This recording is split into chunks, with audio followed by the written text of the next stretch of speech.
સુરત શહેરના textile hub ગણાતા પર્વત પાટિયા વિસ્તારમાં આજરોજ આગનો બનાવ બનવા પામ્યો તો ફરી એકવાર શહેરની ટેક્સટાઇલ માર્કેટ આગની ચપેટમાં આવી ગઈ હતી.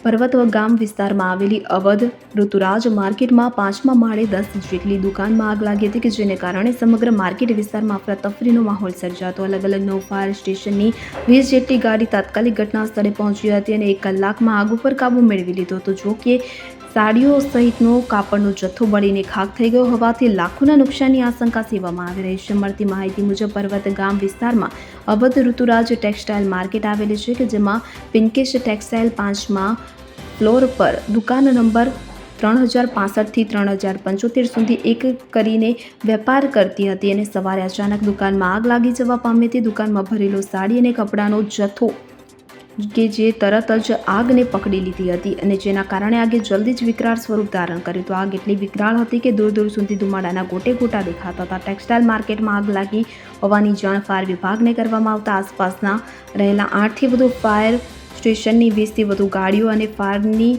ટીમો તાત્કાલિક ઘટના સ્થળે પહોંચી હતી. ત્યારબાદ પાણીનો મારો ચલાવીને 1 કલાકની જહેમત બાદ આગ ઉપર કાબૂ મેળવવામાં સફળતા મળી. તે દુકાનમાં કોઈ હાજર ન હોવાથી કોઈ પણ પ્રકારની જાનહાનિ થવા પામી ન હતી.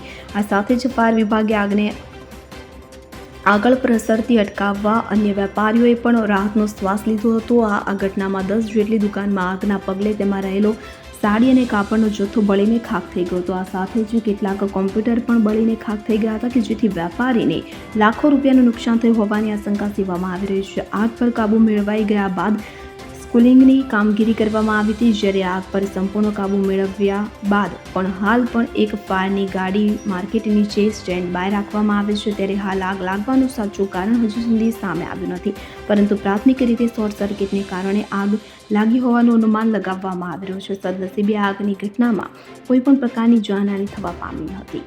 Bureau report CN24 news. હવે જુઓ દેશ દુનિયાની તમામ ખબરો તમારી આંગળીના ટેરવે.